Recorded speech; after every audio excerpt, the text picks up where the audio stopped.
The mockery. Commander Area Chen stood at attention, her spine rigid as steel, as the Zarkonian ambassador's laughter echoed through the cavernous chamber. The sound grated on her nerves, a cruel melody that seemed to mock not just her, but all of humanity. A dirt world. Ambassador Vexlor sneered, his iridescent scales shimmering under the harsh light of the council chamber. That's all your Earth is, a insignificant speck of mud, barely worth noting in our star charts. Aria bit the inside of her cheek, tasting blood. She'd been warned about the Zarkonians' arrogance, but experiencing it firsthand was something else entirely. Earth had worked tirelessly for decades to join the Galactic Council, and this was their welcome. Ambassador, she began, fighting to keep her voice steady. Earth may not have the technological advancements of the Zarkonian Empire, but we have much to offer. Our biodiversity alone. Biodiversity? Vexlor interrupted, his vertical pupils narrowing to slits. You mean the microbes festering in your primitive swamps, or perhaps the lumbering beasts you call livestock? He turned to address the other council members, a mixture of various alien species that regarded Earth's delegation with a combination of pity and disdain. Esteemed colleagues, surely you see the folly in admitting these dirt dwellers to our ranks. Murmurs of agreement rippled through the chamber. Aria's hands clenched into fists at her sides, her nails digging into her palms. She glanced at her team. Dr. Yuki Tanaka, their xenobiologist, looked ready to unleash a tirade of scientific rebuttals. Major Derek Stone, their military liaison, wore an expression that suggested he'd rather be facing down an army than enduring this humiliation. The humans have achieved faster-than-light travel. A bulbous, gelatinous being spoke up. Aria recognized it as a representative of the Murgle Collective, one of the younger spacefaring races. That alone merits consideration. Vexlor's laugh took on a cruel edge. Achieved. More like stumbled upon. Tell me, Commander Chen, how many of your own did you lose perfecting your FTL drives? How many worlds did you inadvertently destroy before you understood the basics of fold space? Aria's blood ran cold. The early days of Earth's FTL program had been marked by tragedy, but how could the Zarkonians know about that? Unless, you've been watching us, she said, realization dawning. All this time, you've known about Earth, and you did nothing to help. The ambassador's silence was all the confirmation she needed. Rage bubbled up inside her, threatening to spill over. But she was a diplomat, trained to maintain composure in the face of adversity. She took a deep breath, centering herself. Yes, Earth has faced challenges. Aria addressed the council, her voice ringing clear and strong. We've made mistakes. We've suffered losses, but we've persevered. We've grown. And we stand here today, not asking for handouts or special treatment, but for the opportunity to contribute to this galactic community. She could see a flicker of interest in some of the alien faces, but Vexlor wasn't finished.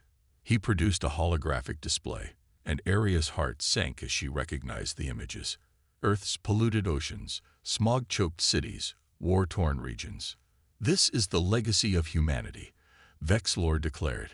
A species that poisons its own nest, that turns on itself with savage violence.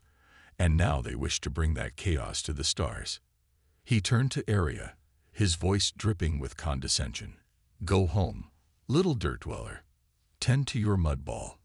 The galaxy has no place for you. The chamber erupted in a cacophony of voices, some agreeing with Vexlor, others arguing for Earth's inclusion. But Aria barely heard them. She was focused on the Zarkonian ambassador, on the smug superiority in his alien eyes. In that moment, something shifted inside her. The diplomatic mask slipped, revealing the fire beneath. You're afraid, she said, her voice cutting through the noise like a blade. The chamber fell silent. You mock us, belittle us, because deep down, you fear what we might become. Vexlor's composure slipped for just a moment, but it was enough.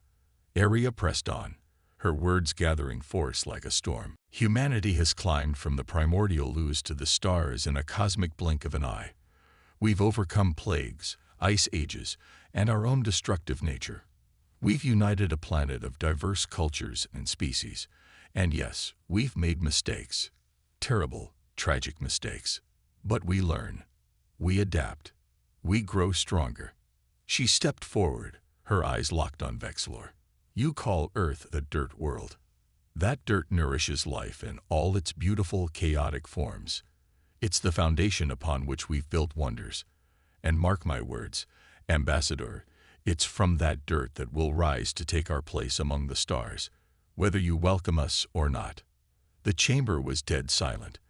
Aria could feel the weight of countless alien gazes upon her. She'd overstepped, she knew. Diplomacy had given way to defiance.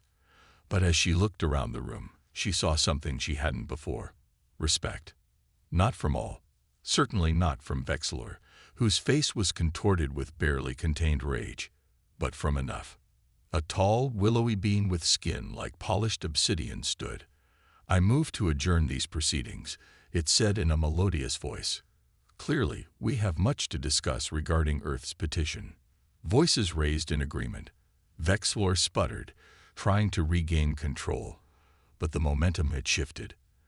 As the council members filed out, many cast curious glances at the Earth delegation. Aria caught snippets of conversation. Impressive spirit, potential allies, bears watching. When the chamber had emptied, Aria finally allowed herself to breathe. Her team gathered around her, their faces a mix of awe and concern. Commander, Major Stone said, a hint of a smile playing at his lips, I think you just declared war on the Zarkonian Empire. Dr. Tanaka shook her head. Not war, a challenge. We've been challenged to prove our worth, and in turn, we've challenged their assumptions. Aria nodded, the full weight of what had transpired settling on her shoulders. Send word to Earth. Tell them. She paused, considering her words carefully. Tell them that the galaxy now knows we're here, and they're waiting to see what we'll do next. As they left the council chamber, Aria couldn't shake the feeling that this was just the beginning. Humanity had been mocked, underestimated, dismissed as mere dirt dwellers. But from that dirt, a fire had been ignited. And if the Zarkonians and their ilk weren't careful, they'd soon learn just how brightly humans could burn. Little did they know, on a distant Earth, scientists were on the brink of a discovery that would shake the foundations of the galaxy. A discovery born from that same dirt the Zarkonians so despised. A power that would make the stars themselves tremble. The age of humanity's quiet acceptance of its place in the cosmos was over. The age of fire was about to begin. The spark of rebellion. Dr. Ilara Voss peered through the electron microscope, her brow furrowed in concentration. For months, she and her team at the Quantum Terraformation Institute had been studying soil samples from various exoplanets, searching for something, anything, that might give humanity an edge in the galactic arena. Dr. Voss, her assistant, Raj, burst into the lab, his eyes wide with excitement. You need to see this. Ilara followed him to the main computer terminal, where a complex molecular structure rotated slowly on the screen. At first glance, it appeared to be nothing more than an unusually stable carbon compound. But as Ilara studied it, her heart began to race. Is this from the Zarkonian sample? She asked, her voice barely above a whisper. Raj nodded, grinning. It was hidden in the crystalline structures of their desert sands. We almost missed it. Ilara's mind raced with the implications. The Zarkonians, for all their technological superiority, had overlooked something fundamental in their own environment. Something that, in the right hands, could change everything. Call the UN Security Council, she said, her eyes never leaving the screen, and get me a secure line to Commander Chen. It's time to level the playing field. Thousands of light years away, aboard the diplomatic vessel Earthrise, Commander Aria Chen received the encrypted transmission. As she digested the information, a mixture of hope and trepidation filled her. This discovery could be the key to earning humanity's place among the stars, or it could plunge them into a war they weren't prepared for. Major Stone, she called out, her decision made. Prepare a stealth shuttle. We're making an unscheduled stop. The planet Cadris was a harsh, unforgiving world on the outer fringes of Zarkonian space. Its twin suns beat down mercilessly on vast deserts of crimson sand, broken only by jagged mountain ranges and deep, shadowy canyons. It was here, in a hidden rebel outpost, that Area hoped to find an ally. As their shuttle touched down in a concealed hangar, Area couldn't help but marvel at the ingenuity of the structure. It was built directly into the side of a mountain, nearly invisible from the air. A tall, reptilian figure emerged from the shadows, flanked by armed guards. Despite the similar physiology, Area could immediately tell this was no Zarkonian.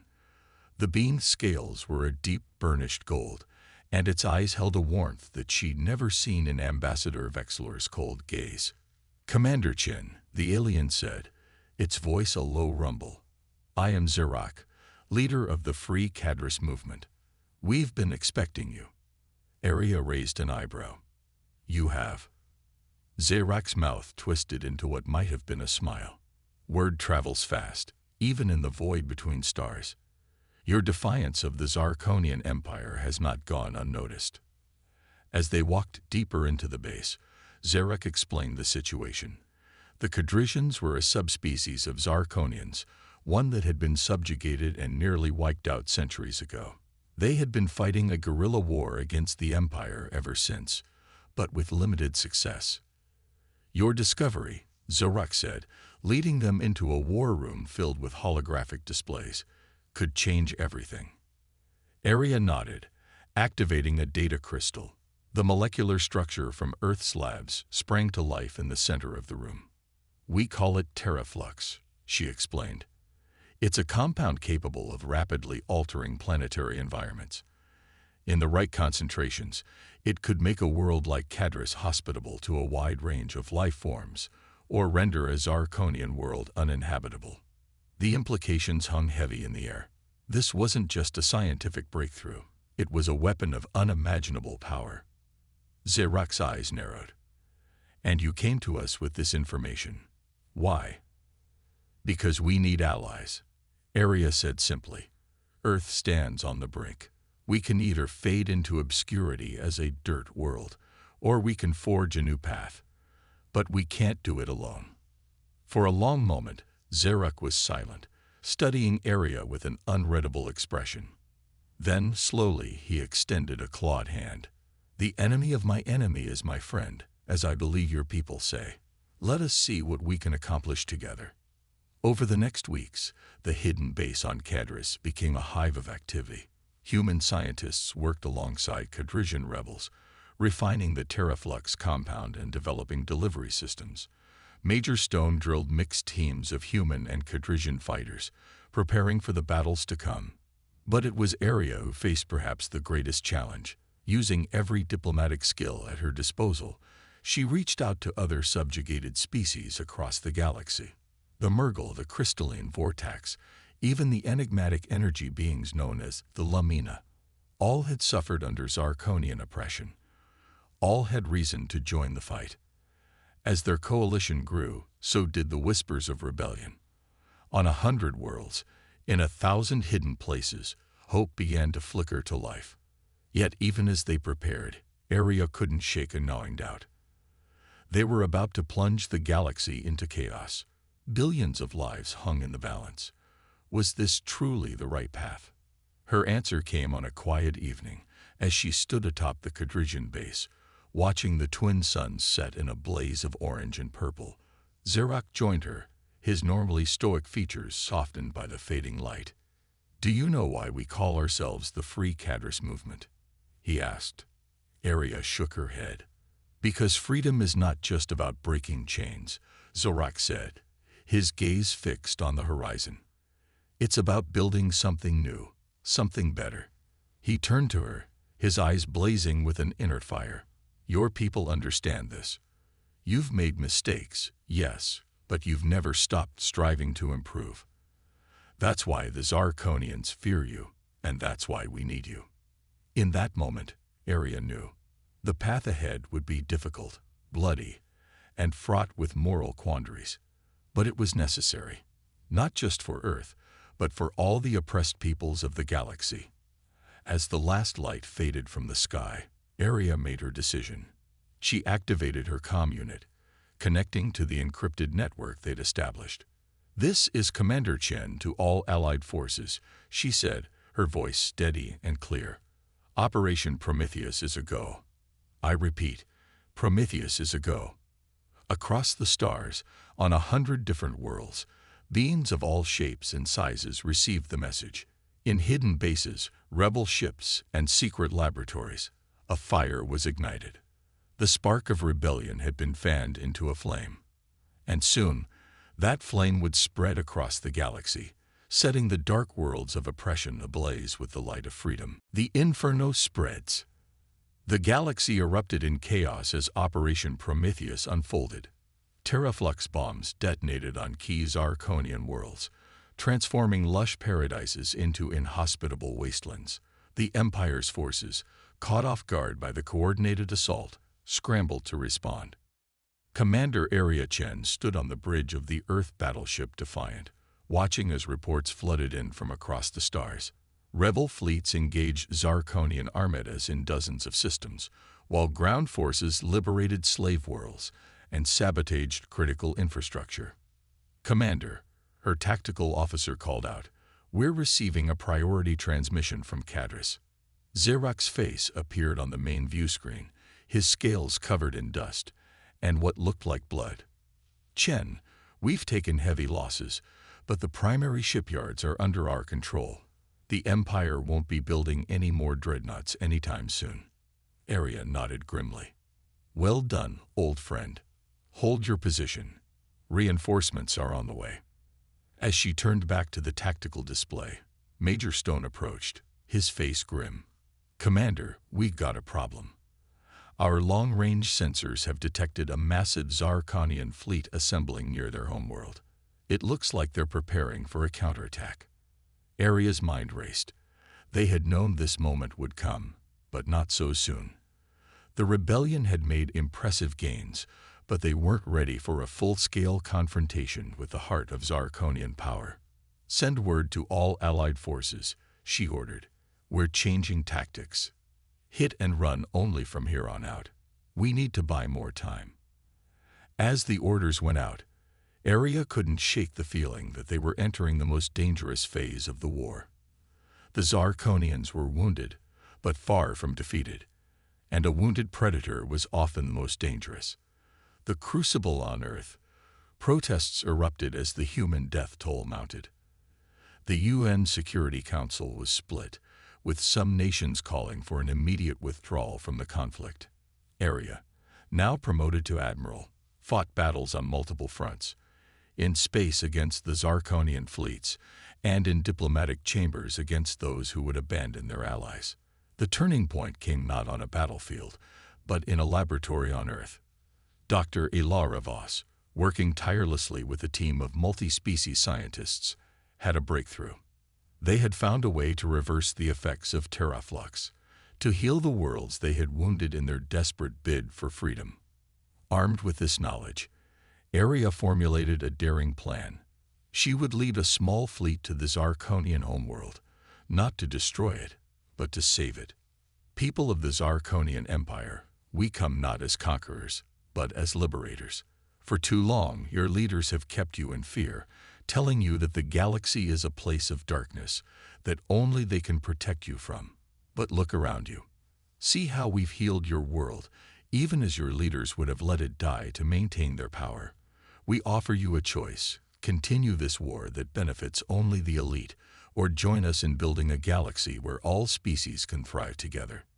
For agonizing hours, the fate of the galaxy hung in the balance. Then, slowly at first, but with gathering speed, Zarkonian ships began to lower their weapons. On the planet below, civilians took to the streets, demanding an end to the war. A new dawn. The fall of the Zarkonian Empire sent shockwaves across the galaxy. As news spread of how a coalition of lesser species had toppled the seemingly invincible regime, other oppressed peoples rose up against their own tyrants. Years later, Area stood in the newly constructed Hall of Worlds on Earth, marveling at how far they had come. Representatives from hundreds of species milled about, their voices a cacophony of languages and translators. "Quite a sight, isn't it?" a familiar voice said behind her. She turned to see Zarak, now the elected leader of a free cadres. Area smiled. "Sometimes I still can't believe it's real." "Oh, it's real," Zarak grumbled. And it all started because some dirt dwellers refused to accept their place. As they walked together into the main chamber for the opening session of the new Galactic Council, Area reflected on the journey that had brought them here. They had faced mockery, violence, and the temptation of becoming the very thing they fought against. But through it all, humanity had held on to its core values: resilience, adaptability, and an unquenchable desire to reach for the stars. The galaxy had laughed at Earth once, dismissing it as an insignificant speck of dirt. But from that dirt had sprung a fire that transformed the cosmos. And now, as species from across the stars gathered to chart a course for the future, it was clear that humanity's journey was far from over.